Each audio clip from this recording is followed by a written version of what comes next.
updates going through. And Josh, it was always good to see you. Yeah, it's good to see you. How's your week been? Busy. Busy? Very busy. Yeah. Anything you can share? Or? Well, I am getting excited about the Christmas program. I know it's hard to think about Christmas right now, but we ordered our music today for the choir, and so getting geared up for that. I'm always thinking about Christmas. I wonder if anybody's going to give me anything. Have you been good this year? No. Oh. I don't deserve anything. Oh, I see. Okay. You know, I always can hope. Yeah. There's always hope. Well, good. Well, we are looking forward to the Christmas program and the cantata and the young folks and all that. It's always a good time. Well, we're going to get right down to business here. We got a lot to cover in the hour. And again, we're coming to you from Union Grove Baptist Church in Union Grove, Wisconsin. And as always, if you have something you'd like to comment on or ask a question, we'll be on, if you will, live from 7 to 8 Central Time. So I know we get some folks from other states checking in, but they can call anytime after 8 o'clock. We'll be happy to answer questions. I know actually I've been working on our 5 TV shows that we're going to record this Friday, and I have several messages that came in the last day which I've not gotten to. So if you're watching out there, I'm sorry. I'll get to them either tonight or tomorrow after I get the TV shows done. Speaking of TV, vcy.tv. If you go to the internet, vcy.tv, we have VCY has a bunch of different programs that you can watch there. It's excellent. It's all on the internet. Our prophecy focus, not this thing that we do here, but it's a blue background, says prophecy focus. You can find it under vcy.tv. We've got about 70 shows on there that we've taped that I do with John Fallahy from Brookside, and that's out there. About 70 shows that we've done this year. You can get to all of them. They're half-an-hour shows and well done through VCY. So we got all that. All right, well, let's get into it. As I said, if you want to text or call, 414-788-6010. Don't call, text, or text. That's it. Just text. Those two choices, text or text? Yeah. Okay. So I want to give them some options. Yeah. All right. What we're going to be going through in just a few moments, we're going to talk about the opening of the One World Church headquarters. It's actually, I was shocked when I saw that coming up. So that fits right into prophecy. America's debt ceiling, we want to talk about that. And you say, well, does that have a political nexus or a prophetic nexus? Definitely is a political one. But I want to talk about it a little bit because, yes, it does fit into the one world government system. And also there's some extremely problematic issues going on when you do what's taking place with the government right now. It's a significant violation of biblical principles, which always is a problem. It's never good. Nope. Then we'll talk about immorality that's going on a global scale, and water crisis, which really fits right into the prophetic scenario. So first I want to take a minute, though we didn't put slides together on this. There's been a significant amount of violence that's been taking place in southeastern Wisconsin, I'll put it that way, and some right in Milwaukee County, which a lot of us that come here to Union Grove have witnessed. And I like to comment on occasion because when you find an 11-year-old that was shot to death inside of a car in a drive-by shooting, a 5-year-old injured, when the shootings are a violent crime in our country and right here in Racine, Kenosha, and Milwaukee counties in the city areas has really been exponentially increasing. So that's always a problematic situation. So the normal thing that politicians will do, and I don't want to get caught up doing what they do, is they scream and yell and, oh, this is horrible and we decry the situation and this shouldn't happen and, you know, what are we going to, and then the next question always from the public is, well, what are you going to do about it? That's a good question. Condemning things, which I have no problem with them saying it's a horrible thing that happened. That's fine. But now what are you going to do about it? Okay? So there's a lot of things we can do about it, by the way. Haven't been in, and again, most, I was in law enforcement for 32 years. We have several law enforcement officers that are part of our church. It's like, well, what can you do? Do you throw your hands up and walk away and say, well, people are people, it's bad? Absolutely not. So where's the leadership is what I keep asking, and I've stuck my head out of the sand. I've stayed away from the law enforcement issues for the last 2 years after I retired, but I'm tired of sitting down and watching what's taking place in America and our country and right here in our local area. So what can be done? Well, let's talk what Christians can do. Yeah. Number one, what can Christians do? Well, if we do the same thing politicians do, just say, well, that's bad and let it go, doesn't help any. So what can Christians do? Well, we spread the gospel. Folks, if what changes the heart? We've talked about this multiple times. Does government change the heart? No. Who does? God. He's the only one that changes the heart. So from a Christian standpoint, we've got a lot of work to do. That's why we talk to folks. That's why we share the gospel, because that's what truly changes hearts. What can the government do? Well, been there, done that. When I had the chance, don't have the chance now, but what can government do? Well, number one, you stop defunding cops. Wow. I think I heard some amens. Amen. Fund the police. Stop major cities. I won't mention Milwaukee because that would be improper. Taking away hundreds of cops off the rolls and bowing to political nonsense that, well, we don't need police on the streets. And you see what's taking place. Yep. Well, what about, why are you pushing me to do this? And he's always pushing me. Why do we have another issue where cars they steal cars left and right up in Milwaukee, and I live in Milwaukee County. Steal cars constantly. What do? Well, it's a game, right? You get in a car, you drive 100 miles an hour down city streets. You know what happens when you drive 100 miles an hour down a city street? Nothing good. Nothing good. They crash the cars, they kill innocent people, and it's happening almost every day in Milwaukee. And what do? Well, that's terrible. It's outrageous. We can't believe this is happening. We need to call a community meeting. Nonsense. Stop calling their dumb community meetings. They do nothing. What you do is you go down to City Hall and you tell the politicians and those that should be funding the police, that should be on the streets, that should be stopping the violent crime, and that should be stopping the nonsense going out on the streets, and you take care of it. Folks, we can talk till we're blue in the face. I'm sorry. I forget if I'm playing sheriff now or if I'm a pastor. But it's both. Like, huh? Maybe a little bit of both. Maybe it's time to do something else for a while. But anyway, I have no intentions of leaving the pastorate, but I do intend to bug those that are in positions right now to get off their blessed assurance and get some work done. All right? But it's serious stuff, folks, and if we don't start pounding the doors of the legislators, if we don't start pounding the doors of those that are police chiefs and sheriffs and those including the White House, it's just going to keep getting worse and worse and worse. That fits into Bible prophecy, but I don't know when the rapture is going to happen. And if the rapture is going to be a while before it happens, it's time to invoke 2 Timothy 3. It says perilous times will come in the last days. Well, I think we're in the last days based on what I'm seeing. And it fits the prophetic scenario, but we're still here, folks. God hasn't taken us out, so we need to do our part. I think I'm done. Are you sure? No. I'm not counting on it. All right. Well, we've knocked out 10 minutes of our 60, so I think we better get into this. So this is what we're going to do. We're going to opening up of the One World Church headquarters, and then we're going to get into the item that I said we'd start with last week. But this one got my attention. If you want to get me quiet and get going. I'll do my best. One World Religion headquarters set to open next year. A One World Religion headquarters is set to open in 2022. The headquarters will be called the Abrahamic Family House and is being built on an island in the Middle Eastern city of Abu Dhabi. We all know where that is, right?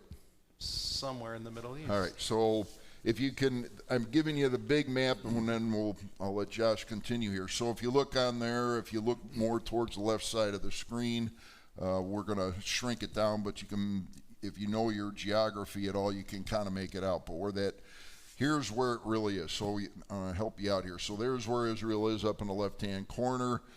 Basically, UAE, which quite frankly, most everybody here knows what UAE is because we've talked about it multiple times from a prophetic nexus when President Trump and Israel and the United Arab Emirates made basically, it wasn't really a peace treaty, but along those lines.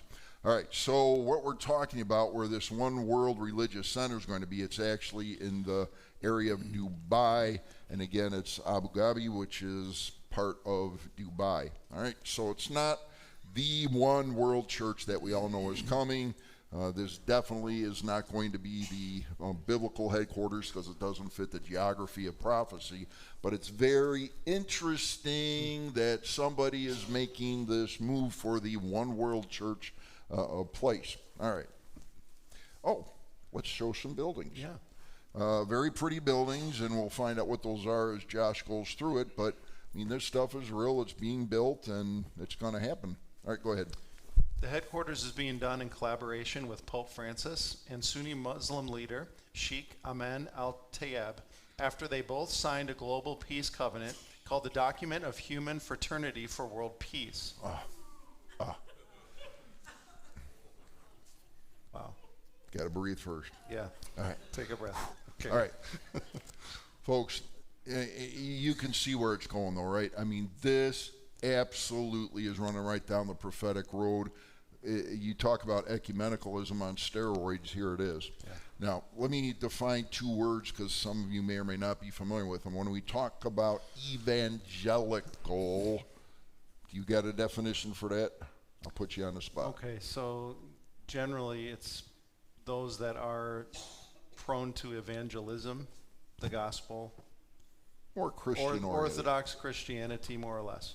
For the most part, okay, with some caveats, but it mainly we're careful about calling ourselves evangelical, but because it does have some liberals that get involved in it, so we don't really come out. We stick with the term what we are, Christians, so we don't really use it much. But evangelical basically includes, if you will, Christian-based groups. Ecumenicalism. Any idea what that is? Well, generally that's where multiple different religious systems try to kind of come together as one. Right. So this is what we're talking about. This isn't evangelical. This is ecumenical. Mm-hmm. So we're looking at something that, okay, what Union Grove Baptist Church would say, want no part of it. Yeah. Okay? So it's not something the Christian community is going to embrace. This is ecumenical things where instead of there being the one true gospel, it's anything goes and we love everybody. We should love everybody, but not in this manner. Yeah. All right, go ahead. The stated purpose of the Abrahamic family house is to bring understanding and tolerance among the faiths. But there are a couple of notable challenges. First, Abu Dhabi is part of the UAE, where it is illegal for Christians to proselytize, and conversion from Islam is prohibited. The Pope represents Roman Catholicism, where Christians are free to convert to Islam, but citizens of Abu Dhabi are not free to choose Christ. Okay, so how does that make sense? It doesn't. Okay, then we agree. How is it going to work? I'm wondering. All right, go for it. Perhaps like the Abrahamic family house that promises tolerance and understanding, the UAE Constitution also guarantees freedom of religion, quote, in accordance with established customs, but the devil is in the details. Was he ever? Though certain practices like conversion from Islam are directly prohibited, penal code for the UAE defers to Sharia law, which strictly prohibits apostasy. The One World Religion headquarters will have 3 buildings, one building each representing the mosque, church, and synagogue. However, the church is not permitted to have a cross on the building as a method of identifying it, as it is illegal to display a Christian cross on a building in the UAE. Though usually not enforced, teaching that Jesus is the only God is considered to be an act of insulting Allah or the Prophet Muhammad, and offenders can be subject to imprisonment for 5 or more years, fined from 250,000 dirhams or $68,100 to 2 million dirhams for $545,000, and Christians may be deported. I think I need to take you overseas in the Middle East so you learn all this different So I can currency. pronounce the words? Yeah. It's tough. Why do you think I have you read it? Yeah. All right. Now I see. All right. One or two more here. All right. To add to the confusion of bringing understanding and tolerance, Sunni Muslim leader Sheikh Aman al-Tayyib is widely touted as a, quote, moderate Muslim. Strongly believes that Muslims who convert from Islam to any other religion, including Christianity, should be killed. So, if the idea of the one world religion headquarters is to bring tolerance and understanding, then why build it in a Muslim country where conversion is illegal? And why do it together with a Muslim cleric who teaches that Muslim apostates should be killed? Isn't that the opposite of tolerance and understanding? Connected to this construction project will be an interfaith council to oversee projects which aim to advance tolerance, but perhaps the tolerance will be only one directional. In December 2020, the United Nations passed an anti-blasphemy law that most Christians are not aware of. The loosely translated law, as embraced by the UAE, prohibits any teachings against Islam, including biblical teachings which could be considered offensive. Most Christians understand the term one world religion to refer to the merging of all religions, including Christianity, into a single global religion. Christians believe that one world religion is directly linked to the last days when the Antichrist will establish a one world religion which will be associated with one world government and lead to the mark of the beast. And to that I say amen. The last part, the rest of it is very, very weird, as I'm sure you've all picked up on. All right, so what do we have forming here, though? And the interesting part of this, yes, I mean, all of us read this, and it's like, just makes zero sense. It's going to go literally nowhere at the current thing, especially in that the UAE or United Arab Emirates or Muslim country. It makes no sense. But what does make sense is that coming in the prophetic scenario, that all of this actually is going to become a true reality. So let's take a look at that. Let's go to Exodus chapter 20 just to set the context. And God spoke all these words, saying, and this is from the Ten Commandments, which we actually discussed, I believe, Sunday morning last week. And God spoke all these words, saying, I am the Lord your God who brought you out of the land of Egypt, out of the house of bondage. You shall have what? No other gods before me. All right, so I mean, from a Christian standpoint, we know that God condemns, if you will, dualism or multiplicity of gods. Jesus said, John 14:6, Jesus said, I am what? The way, the truth, and the life. No one comes to the Father except through me. So we are an exclusive way of getting to heaven. There's not a bifurcation, there's not a dualism, there's not a pluralism. It's one way and one way only. God said, I am the one and only way, non-negotiable.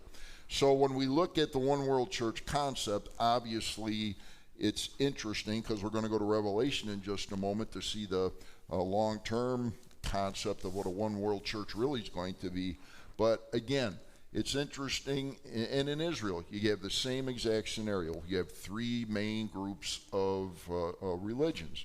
You've got the Muslims, you have the Jewish people, and the Christians, which are the vast minority, quite frankly, there. So those three main groups, Muslim, Christian, and Jewish. Now, are those the only three religions in the world, by the way? I mean, there's hundreds of them, right? Multiplicity of ones that hold the different positions. Let's go to one. Let's take Revelation 13. We'll go through a couple of verses here. I'm going to, at Union Grove Baptist this Sunday morning, I'm actually, the next mess, we've been going through Revelation verse by verse. We're going through Revelation 13 this Sunday. What we'll be going through is this material, and I'll just give you a quick synopsis. In Revelation 12, we're in the midpoint of the tribulation period, the 7-year tribulation period. After the first 3.5 years, Antichrist will be empowered by Satan. Satan literally gets kicked out of heaven, Revelation 12, 7 and on. He comes down, empowers the Antichrist more than he'd ever been empowered. The satanic trinity forms, and here's what we'll be speaking on Sunday. the one world religion, the one world government, and the one world economy. All three of those things will become a reality in the last half of the tribulation. So we're going to read just a little bit from Revelation 13 for tonight because it fits right into this. And I saw one of his heads as if it had been mortally wounded. I'm sorry. We're speaking about the Antichrist here. That's who mortally wounded. And his deadly wound was healed. And all the world marveled and followed the beast. So they worshiped the dragon who gave authority to the beast. And they worshiped the beast, saying, who is like the beast and who is able to make war with him? All right. So we don't get confused here because this is apocalyptic style literature that the Apostle John wrote in. So what's he referring to here? And again, come Sunday morning, we'll give you the details on how this works out. But it's as simple as this. The one person who appears to be mortally wounded but pops back to life we're talking about is the Antichrist. The beast is also the Antichrist. So it's the second member of the Satanic Trinity. Who's the first member of the Satanic Trinity? So they worship who?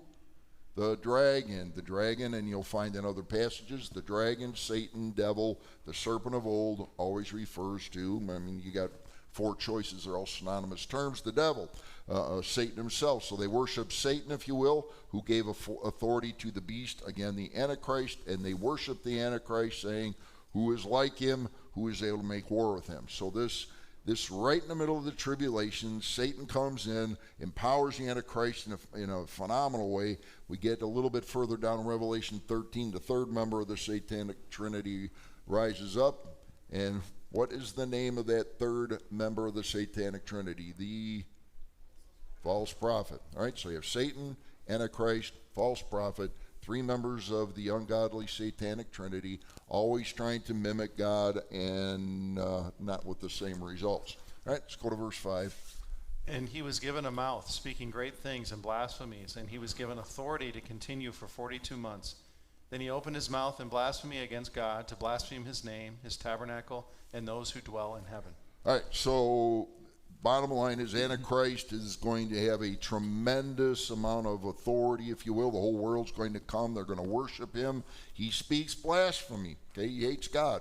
That's the whole point of the Satanic Trinity. It's to try and stop God's plan. And again, we'll talk more about it. How long does this last part go? It's very simple. God explains exactly what we're talking about. It goes on for 42 months.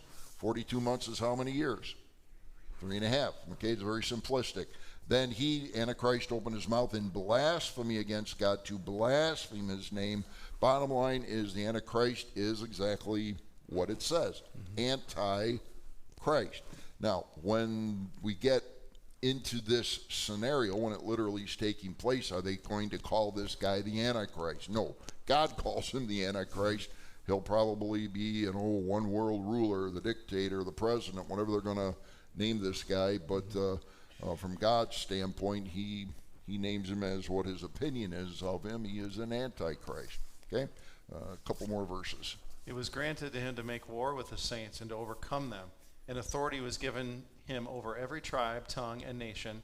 All who dwell on the earth will worship him, whose names have not been written in the book of life of the Lamb slain from the foundation of the world. Who will worship him? Who will worship him? Just people in Israel? Just people in America? Just people in Russia? What's it say? Everybody. All right, so when the prophetic scenario kicks in the last half of the tribulation, he gets everybody to follow him except what group? Those that come to Christ during that time.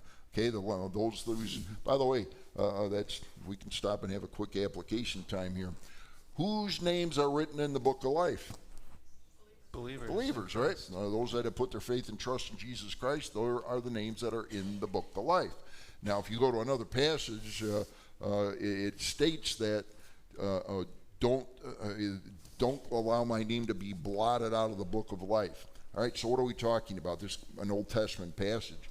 So based on the multiple scenarios where the book of life is talked about, it appears if you put all these passages together that everybody basically originally has their name in the book of life, but if you never trust Christ, it gets blotted out at the point of death, and it's done. So those whose names are in the book of life, that's only those who are believers. So when the final book of life is done, if your name isn't in it, that means they never came to Christ. It's and by the way, a horrible ending. Yeah. All right. Let me see. I think we had one question come in here, and I'm going to pull that up. All right, you can look at that, and then I will answer it. Looks like they're asking about Babylon. Where will Babylon fit into all of this? Revelation 17 and 18, Babylon is a major, major player in the prophetic scenario. If you go to Revelation 17 first, it talks about the great mystery Babylon.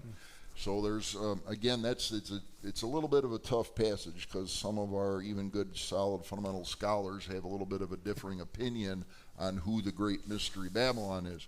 Some honestly believe the great mystery Babylon is still talking about Babylon. Others put Rome in that position.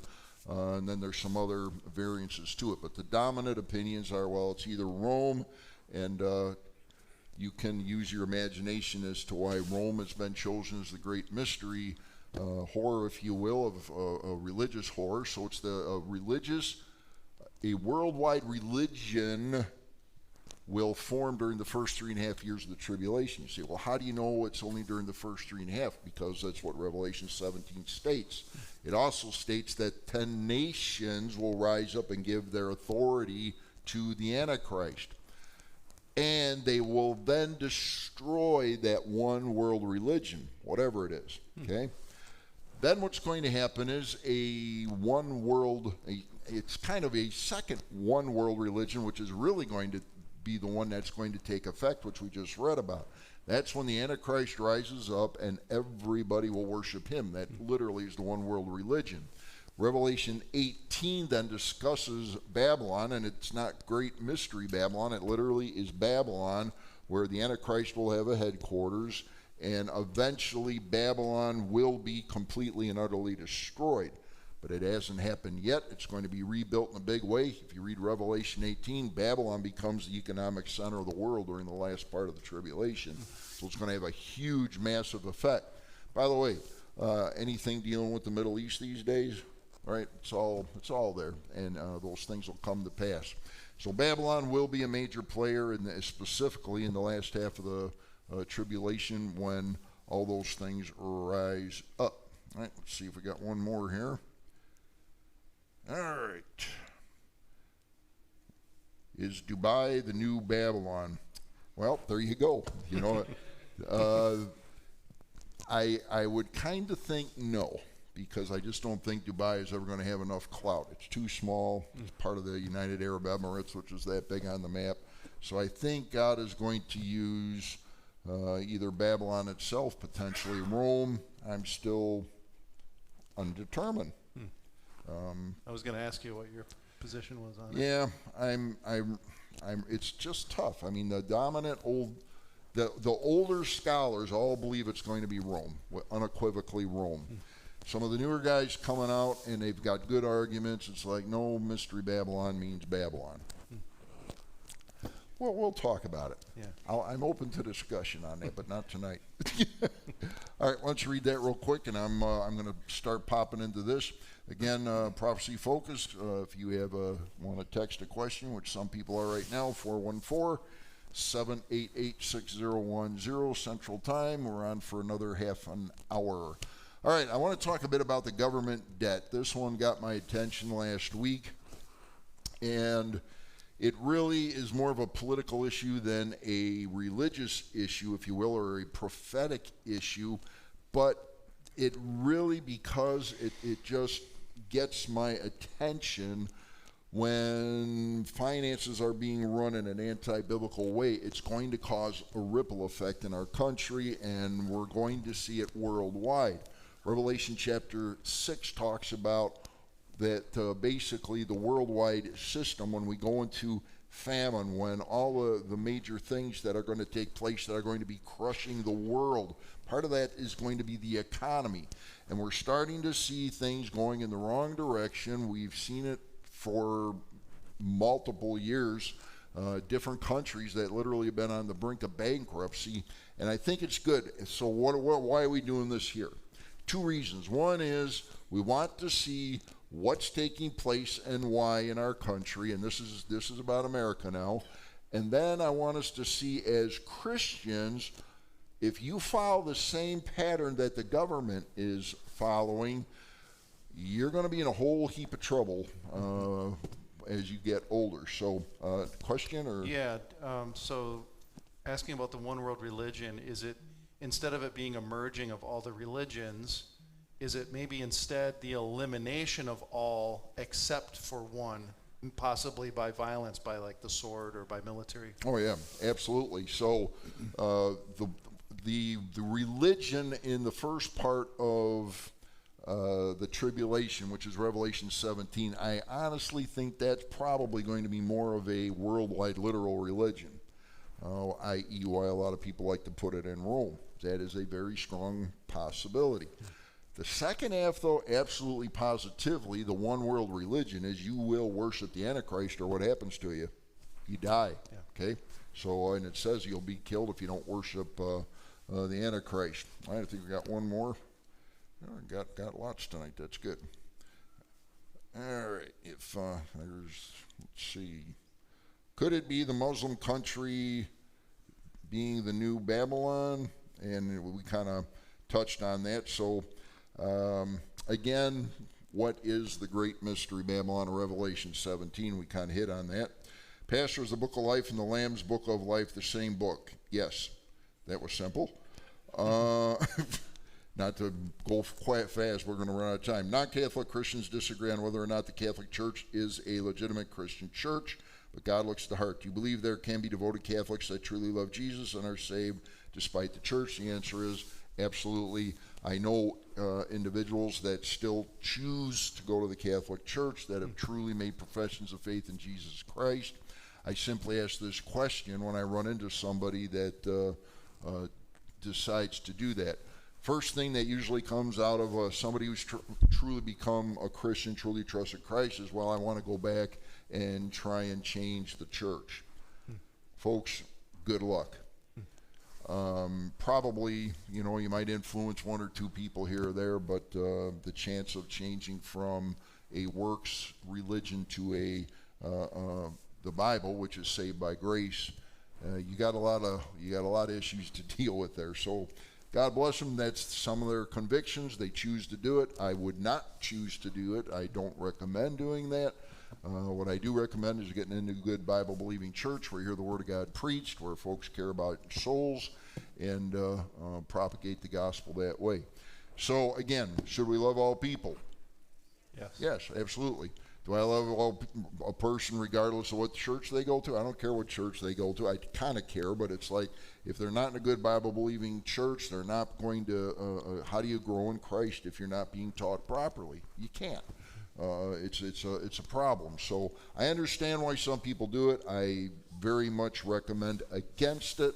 But are there Christians in probably most what we'll call mainline denominational churches? They're scattered everywhere. I just wish they'd come out and join the team. Yeah. Amen. All right.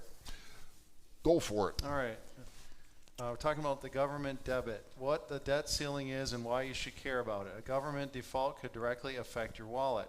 While the concept of the debt ceiling might seem in the weeds, it actually poses a very real threat to millions of Americans in a precarious economic period. If lawmakers on Capitol Hill remain deadlocked on raising the debt ceiling, the government could go into default, essentially unable to pay bills. That would directly impact the wallets of millions of Americans, including those who invest in the stock market and those who benefit from government programs such as Social Security and Medicaid. But if you've ever wondered what exactly the debt ceiling is, you're not alone. Here's what it is and some of the real-world impacts it can have. The debt ceiling is a cap on the amount of money the U.S. government can borrow to pay its debts. Every year, Congress passes a budget that includes government spending on infrastructure programs such as Social Security and salaries for federal workers. Congress also taxes people to pay for all that spending. But for years, the government has been spending more than it takes in from taxes and other revenue, increasing the federal deficit. The government needs to borrow money to continue paying out what Congress has already okayed. Bam. Did you catch that? Yeah.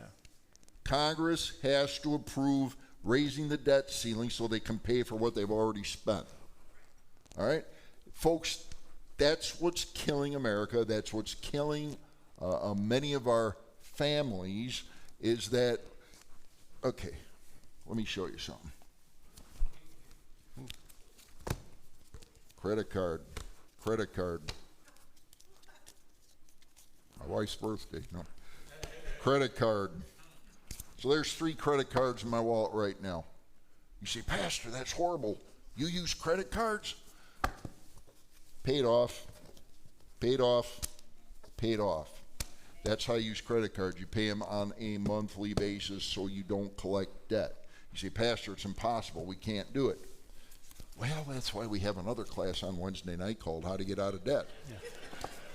Now, folks, when you do this and you say, okay, I'm going to put $5,000 on this card, or $10,000, or $15,000, whatever your limit is, and all of a sudden you reach the cap, and now you got to go pay this off with whatever's in your checkbook, and you've got $15,000 worth of debt, but you can pay $25 on the card this month. Wow. Right? Now you start taking, Valerie, 20%? Up 25, 30% now? Okay, so you start paying 30% on your $15,000. Several $100,000 later, you'll have your card paid off if you don't go in any other debt. That's what exactly, and that's just, and by the way, it happens every single day in America. Yeah. Millions of Americans will never ever pay these things off, but they will pay hundreds and hundreds of $1,000s for the $15,000, $10,000, $5,000 that they borrowed on a credit card. So when I do use a credit card, but Valerie pays them off, and you say, well, do you have any part of this? Yes, our joint bank account pays off the credit card every single month, so we have zero debt. So what happened is the government said, well, they got one whopping credit card that's about this big, and they put trillions of dollars on this massive credit card, and now they don't have any way to pay it, but it's already been spent. So it's like, well, what are we going to do? And that's what we're reading in this article. I'll tell you what they're going to do. They've already spent your money. Did you catch the pronoun in there? Whose money did they spend? They spent your money. And they spent all of that, and then they said, you know what? We still need more of your money. How are you going to ever pay this off? Well, it's quite frankly, you get to this position and you keep going, what's a few trillion more in debt? Well, who are you borrowing money from as Americans? Not as individuals. Where are you getting that money from? China. Have you checked out China's debt lately? They're in big trouble. There's articles all over the newspaper. Good night. How old are you? It's all over the internet, and conservative shows, and even the liberals are going crazy about all the debt that's being raised up. So when you're raising the debt ceiling, it's simply saying, I'm getting deeper and deeper and deeper into a hole, and one of these days, guess what's going to happen? And I can't believe it hasn't happened in the last 10 years already. When the last administration came in, I finally had some hope that maybe we're not going to have another major depression or outright economy blows up. I've been waiting for it for 10 years. There's several books that came out which are excellent that we're talking about. The bubble has got to break eventually. You can't keep doing what we're doing. Folks, you know what's going to happen? If it was you personally, and all of a sudden you're maxed out on your debt, you have zero money left in your bank account, what are they going to do to you? Well, you're either going to declare bankruptcy, or they're going to take they'll take your house, your car, your pair of slippers that you got left in the closet, which is all you got left, and they're going to take it. And you're out in the street, right? That's how we have a homeless population. Well, that's exactly what America is doing with raising this debt ceiling. I have to name him because he's the president. President Biden came out this actually a couple of days ago. And he has a $3.5 trillion budget that he's going to put out, raising it up more. And he made this statement, which, God bless the man. This $3.5 million budget will not cost you one dime. Wow. Wow. Okay, now we laugh at it, but folks, this is what's happening to our country right now. All right, you're what? $3.5 trillion, and it's not going to cost you a dime. And you know how he came up with that theory? Because your tax dollars is not money that's in your pockets. It's already taxed. It belongs to him. And I'm dead serious. It's like, that's ludicrous. It's crazy. I couldn't agree more. But folks, that's exactly what's taking place. Now, we're going to go through the rest of this, and we're going to look at the biblical principles, but these are alarming things that our young people are learning, that young couples are learning. They think debt is a magic wand you wave, and all of a sudden everything's cared for, until all of a sudden a creditor shows up and puts a tow truck on your car and takes it away. Or he goes into the apartment, and right now the government is, for the most part, they've kind of let the landlords make good on their debt again. But folks, this is exactly where our country is going down the tubes.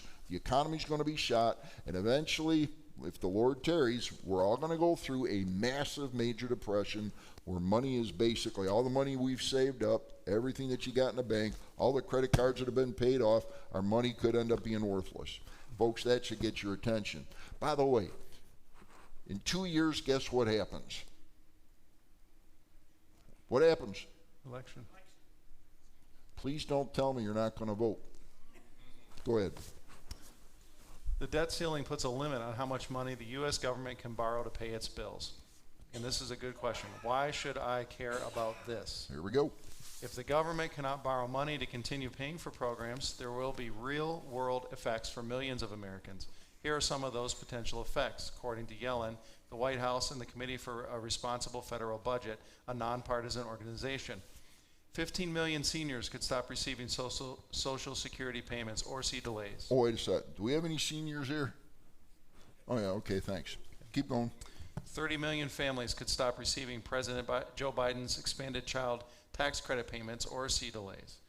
U.S. military service members could stop receiving paychecks. Well, that's fine. We'll just declare martial law and make them go to war anyway. Wow. That's what'll happen. Keep going. Veterans benefits could stop or be delayed. Any veterans in the audience tonight? Look at there. Wouldn't you just love that if your paycheck stopped? I don't think so. Postal workers and federal employees could stop receiving paychecks. The United States credit worthiness could be downgraded, spiking interest rates, which would raise mortgage, car, and credit card payments. By the way, anybody paying more at the gas pump right now? Yep. You know, that's the one thing that really, I hate paying more at the gas pump. Yeah. $50 to fill up my truck, and you know, a couple of years ago, now I'm paying $70, $80 to fill that monster up. Wow. I don't like that. No. Go ahead. Doubt in the typically reliable U.S. currency could tank the markets, hurting 401ks and other investments. The S&P 500 lost 17% in the months surrounding the last debt ceiling standoff. FEMA funding for hurricane wildfire victims could stop. Public health funding for pandemic mitigation efforts could be cut off. Child nutrition program and other food assistance could stop. Moody's Analytics has estimated that even a long impasse over the debt ceiling could cause the loss of nearly 6 million jobs, increase the unemployment rate to 9% from 5.2% now, and cause the stock market to lose about a third of its value, wiping out $15 trillion in household wealth. All right, so, okay, I'm not sure if we got any billionaires or millionaires in the crowd right now or watching, and there's probably a few that have significant amounts. Folks, you work all your life, you put whatever amounts you have into a bank, into whatever you do, whatever your investments are, same as I've done, and all of a sudden you wake up and it's like it's all gone. Yeah. Now, wouldn't that be a treat? Okay, that's why this is alarming. That's why we need to, even as Christians, it's like, do we need resources to run a church? Yeah, we really do. You know, this is a big enough complex. It costs money to turn the air conditioning on, the heat on, and then cut the grass and mow the lawn and get the snow off the stuff and all that stuff, and have chairs to sit in that don't fall down when you sit on them. Everything costs money. And what are we saying? We need to be good stewards of God's money. And if the government isn't a good steward, guess whose money they're taking? Go vote. Let's go. Would this be worse than a government shutdown? Yes. This is an even bigger deal than a government shutdown. A government shutdown occurs when Congress does not approve a new spending bill for the next fiscal year, so new payments such as paychecks are stopped. In 2019, around 800,000 federal employees were impacted by a government shutdown as markets dipped. But the United States has never defaulted on its credit. This would be uncharted territory. The suspension of basically all previously approved government programs and the ensuing economic shocks would be unprecedented.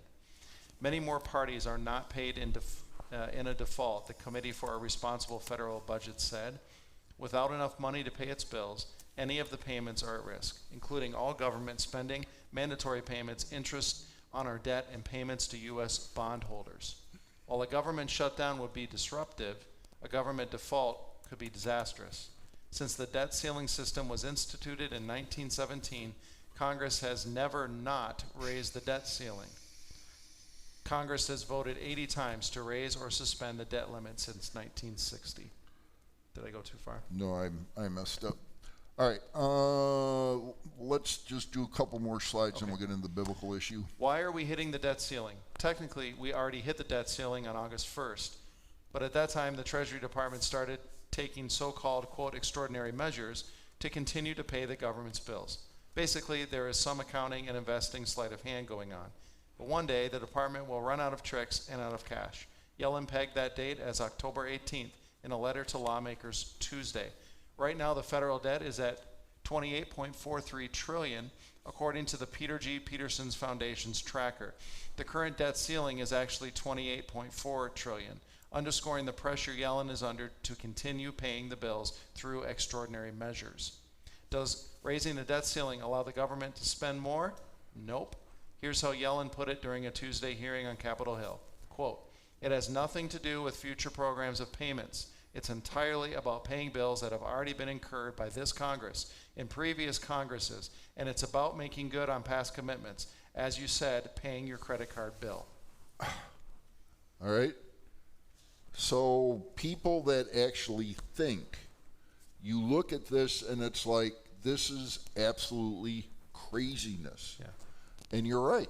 It is craziness. All right? Because it's not already. I shouldn't say right because it's not right. It's horrible. So this is what will eventually take down the government and why we'll be looking at the one world systems and all these things. So it's playing right into somebody's going to have to come on the world scene and clean up the mess that's being caused right now.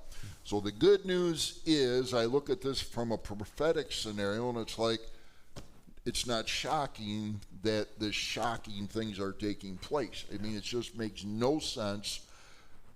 When you look at, okay, so if we get into those nasty little words called socialism, Marxism, and communism, that's what all this is leading towards. The give everybody everything they want, fill everybody's pocketbooks up with free money. You can't get people to show up at work. You're putting $40,000 to $50,000 in people's pockets to stay home, which is why there's no waiters, there's no, if you will, employees that aren't in the upper echelon of the economy. They're staying home. And it's like, I hate to say this, but do you blame them? It's like free money. Who doesn't like free money? Well, that's where character has to come in. So it's a horrible thing that's taking place. And I want to pop to, I'm going to just skip all this because I got so much on it. Let's go to the Bible. Let's go to Luke chapter 14 and get some biblical principles as it applies to our finances. You've been reading a lot. I'll take this one. Luke chapter 14, verse 28. "For which of you intending to build a tower does not sit down first and count the cost, whether he has enough to finish it? Lest after he has laid the foundation and is not able to finish, all who see it begin to mock him, saying, 'This man began to build and was not able to finish.'" So if you're working on a cash basis, which is always recommended, except for those which are appreciable items, most of us, when you're younger, you don't have whatever it takes to buy a house today, minimum probably $100,000 up to sky's the limit. So a debt may be incurred, but do you have a way to pay it off? Well, remember several years back when all the banks all of a sudden got in big trouble because they were loaning money to everybody and their brother that had no credit? and literally they were defaulting on loans right and left, and the government had to bail them out. Remember that? All right, so they put on much stricter ways. You better have a little bit of a way to pay off the debt. Well, what is God saying here? Let's look at it from a Christian standpoint. What God is basically saying here is, if you're going to do something, you better have a plan as to how to pay for it. I've talked about churches, and seeing we're in a church, the context fits. We've had multiple churches around the country. They've gotten the same philosophy, unfortunately, as the government uses, except they put it on God instead of the government. God will supply all our wants. Oh, I think I changed a word. What did God say he'd supply? Needs. He said he'd supply your needs. Now, if you need a place to have a church, you can spend, okay, let's take a modern church, basic church, like it or not, probably costs $1 million today, minimum. You can build this auditorium that we have here for probably $1 million, or you can spend $20 million building one the same size. You can have gold on the chandeliers. You can have padded chairs with silk linings imported from wherever. And I mean, you just go full bore. All our instruments, we could, you can buy Stradivarius violins instead of ones out of Kmart. Sorry. But you see what I'm saying? And that's exactly what God's saying. Listen, you better not extend your finances beyond what you're capable of doing. And this is a great personal thing. And again, I'm dead serious. We actually have a class taking place down in our mezzanine right now for individuals to learn how to deal with these fiscal issues that they're struggling with, and how to plan out and make sure that you're cared for. Do you know, I don't care what you make, every single one of you, regardless of what you make, you can live or get to being debt free. It's just, if you just follow biblical principles. So that's why we have that class down there. Romans 13, go ahead. Let every soul be subject to the governing authorities, for there is no authority except from God, and the authorities that exist are appointed by God. Therefore, whoever resists the authority resists the ordinance of God, and those who resist will bring judgment on themselves. For rulers are not a terror to good works, but to evil. Do you want to be unafraid of the authority? Do what is good, and you will have praise from the same. For he is God's minister to you for good. But if you do evil, be afraid. For he does not bear the sword in vain, for he is God's minister, an avenger to execute wrath on him who practices evil. Therefore, you must be subject, not only because of wrath, but also for conscience sake. All right, now, here's the punchline. We went through 7 or 5 verses, and you're all like, after what you just said, Pastor, really? Yeah, really, but let's get to verse 6, because that's the punchline here. For because of this you also pay taxes, for they are God's ministers attending continually to this very thing. Render therefore to all their due, taxes to whom taxes are due, customs to whom customs, fear to whom fear, honor to whom honor. Owe no one anything except to love one another, for he who loves another has fulfilled the law. How does that verse 8 start? Owe no one anything. Interesting words. Do I need to even say anything? All right, let's go here. Non-Catholic Christians disagree on whether or not the Catholic Church is a legitimate Christian church, but God looks at the heart. Do you believe there can be devoted Catholics that truly love Jesus and are saved despite the church? Absolutely. Again, similar question that was asked earlier. Can there, again, if somebody truly, okay, here's what I did after I got saved. And I told the story like 2 weeks ago, I think, and most of you were shocked to death at what I said. So I got saved in high school. I go back to my church, which was a community church. Basically, it was kind of linked in with a Presbyterian group. I went back to the church. My pastor was there, and I was excited as all get out to tell my pastor that I trusted Christ. And while I was there, and I said, Pastor, the greatest thing is ever, I'm so excited. I trusted Jesus as my Savior. I know I'm going to heaven. Do you remember what I said he did? Mm-hmm. He cussed me out and threw me out of the church. Shocking? Yeah. Absolutely. So, here's the thing. Can there be, I would have stayed at that church. I didn't know anybody. I didn't know any other churches existed. I didn't know what a fundamental Bible-believing church was. This was a Bible study I got saved at. So I probably would have stayed there for a good long time if I wouldn't have gotten thrown out. But he literally threw me out of the church, said, don't you ever come back. I never want to see you again. Blankety, blankety, blank. Get out of here. All right? Wow. Now, that doesn't always happen. So there are people that do truly get saved. They love the Lord. They want to serve him. And potentially just like me, they don't know anything else exists, so they stay where they're at unless the Lord touches them and moves them. So there's saved people everywhere. Mm-hmm. But again, in order for an individual to grow and become more like Christ, and the concept of sanctification, that fancy theological word, what does it mean? A continual, ongoing process to become more like Christ. You'll have a much better chance of, if you will, growing in Christ and being able to serve him if you get involved with a good Bible-believing church.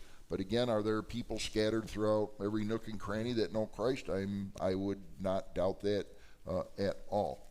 All right, so owe no one anything except to love one another, for he who loves another has fulfilled the law. So the concept of owe no one anything here, we can put it into the fiscal concept as well. And by the way, it is possible. It takes a ton of discipline. It limits folks that don't have a big income down to a lot of smaller things that are not pleasing and materially pleasing to the eyes, but you can do it if you so choose. All right, we got about 4 minutes left.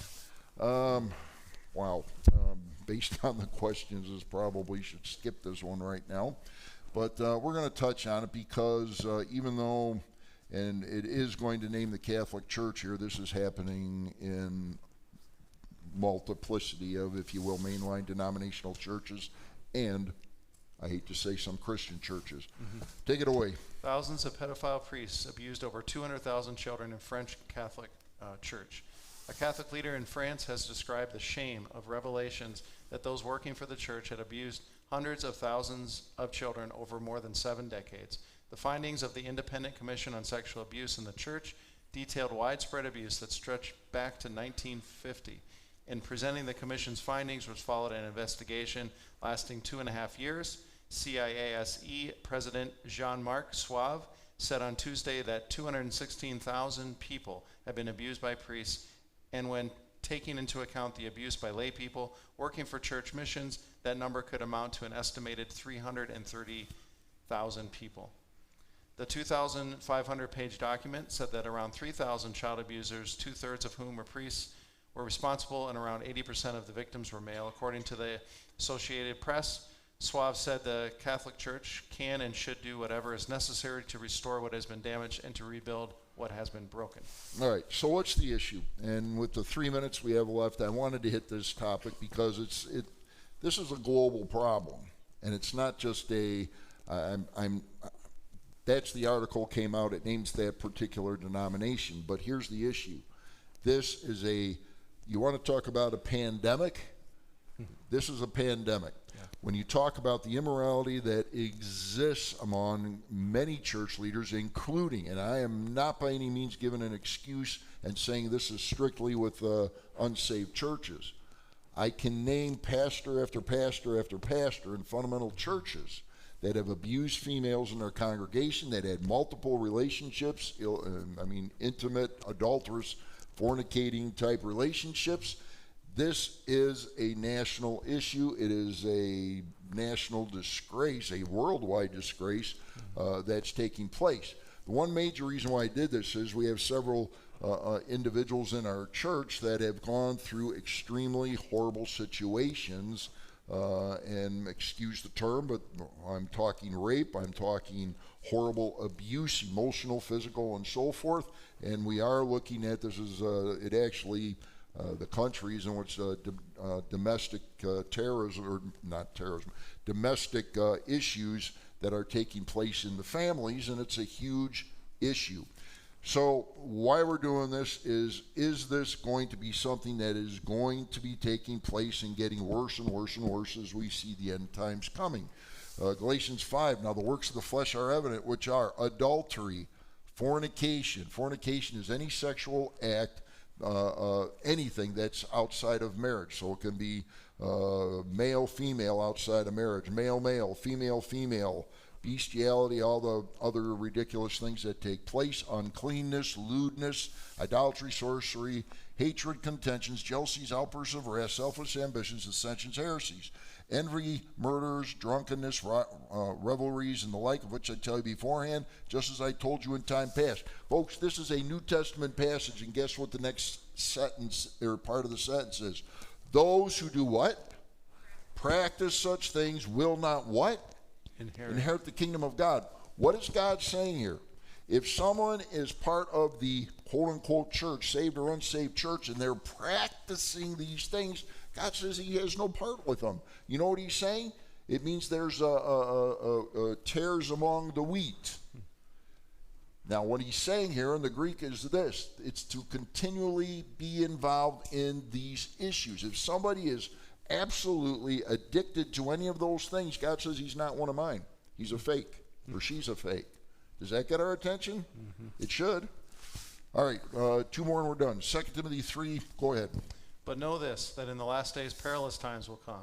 For men will be lovers of themselves, lovers of money, boasters, proud, blasphemers, disobedient to parents, unthankful, unholy, unloving, unforgiving, slanderers, without self-control, brutal, despisers of good. Last times, last days, without self-control, just all fits together. Last verse and we're done. Traitors, headstrong, haughty, lovers of pleasure rather than lovers of God, having a form of godliness, but denying its power. And from such people turn away.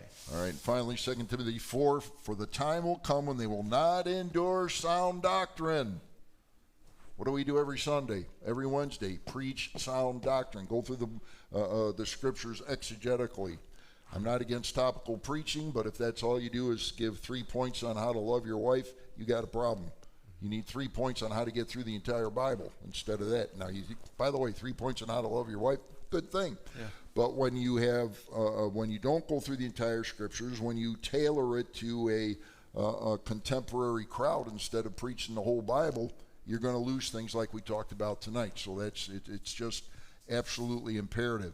They will come, they won't endure sound doctrine according to their own desires, have itching ears, they will heap up for themselves teachers, they will turn their ears away from the truth and be turned aside to fables. Well, folks, we're out of time. This is a lot of heavy stuff. Agreed?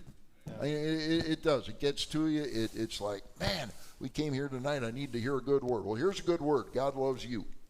And here's a good word. If you walk with God, you can have a good week. And if you love the Lord Jesus and give your life to him and will serve him 100% unequivocally, Paul said, I was beaten, I was shipwrecked, I got thrown out of the Jewish synagogue. Everybody hated my guts, but you know what? I give it all up because I love Jesus. Folks, do you love Jesus? Father, thank you for your love for us. Thank you that you've given the warnings. You've told us about what's coming. You've made it very clear the type of things that would take place in these last days, and we're seeing them right before our eyes. So, Lord, as we go our separate ways in just a moment, I pray that you give us protection. I also pray that you give us boldness to speak the truth in love. And, Father, to do what we can while we have the time left on this earth to be a blessing to others and to serve you and to glorify you with every inch of our being. And all God's people said, Amen. Amen.